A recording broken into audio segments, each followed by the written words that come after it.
अस्सलाम वालेकुम दोस्तों, कानून और अदालत टीवी में खुशामदीद। मैं हूं Moin Ahmad advocate.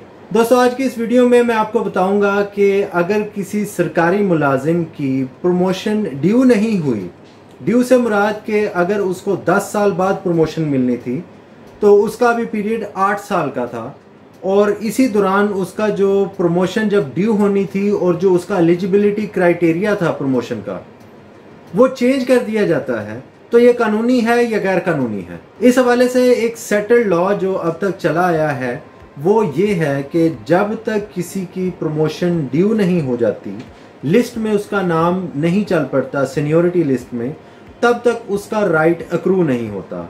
Even otherwise भी प्रमोशन जो है ये गवर्नमेंट सर्वेंट को एज ए राइट नहीं मिलती।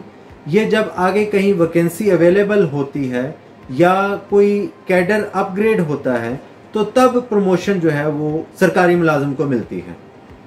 प्रमोशन सरकारी मुलाजिम का हक नहीं है, स्टैट्यूटरी राइट नहीं है, ये सिर्फ as per availability of vacancy होती है।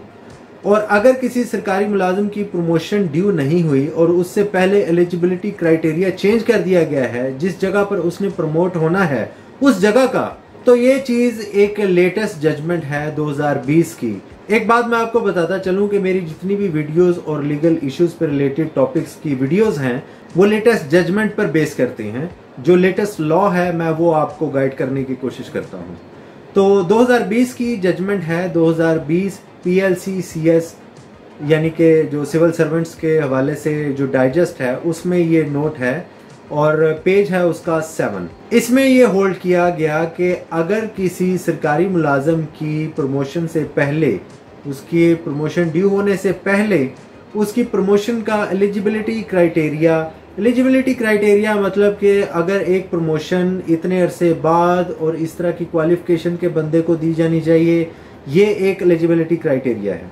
अगर वो चेंज कर दिया जाता है यानी कि सर्विस की मियाद बढ़ा दी जाती है कि 10 साल की बजाय अब 12 साल की सर्विस होगी, तब ये प्रमोशन पे ये वैकेंसी मिलेगी, ये सीट मिलेगी, या उसकी क्वालिफिकेशन बढ़ा दी जाती है यानी ग्रेजुएशन से पोस्ट ग्रेजुएशन कर दी जाती है, तो ये एलिजिबिलिटी क्राइटेरिया प्रमोशन ड्यू होने से पहले चेंज कर दिया जाए तो ये गैर कानूनी बिल्कुल नहीं है। पाकिस्तान की कोर्ट जो है इसको लीगल और जेन्युइन डिक्लेयर कर चुकी हुई हैं। इस रीजनिंग के पीछे मंतक ये है कि कोई भी शख्स उस राइट को क्लेम ही नहीं कर सकता जो कि अभी एग्जिस्ट ही नहीं करता। यानी कि 10 साल उसकी सर्विस नहीं हुई, सिर्फ उसकी ग्रेजुएशन थी, तो ग्रेजुएशन के बेस पे उसको प्रमोशन मिलनी थी, तो अभी उसकी वो प्रमोशन ड्यू ही नहीं हुई, तो वो उस चीज़ को कैसे रोक सकता है कि ये मेरा हक था, मुझे मिलना चाहिए था और ये इन्होंने एलिजिबिलिटी क्राइटेरिया ये चेंज गलत किया है। वो रिमोटली नहीं मांग सकता, जो अभी फ्यूचर में कभी होनी है उसको वो क्लेम नहीं कर सकता। तो इस रीज़न पे एलिजिबिलिटी क्राइटेरिया को चेंज करना कानूनी करार दिया गया।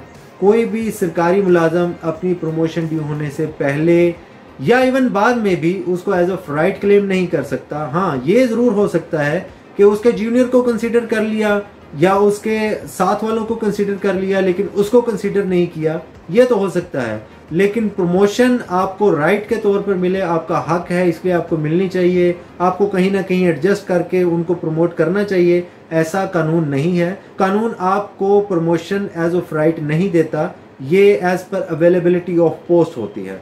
तो एलिजिबिलिटी क्राइटेरिया चेंज हो जाना ये गैर कानूनी नहीं है, बिल्कुल कानूनी है और ये चेंज हो सकता है। Thank you.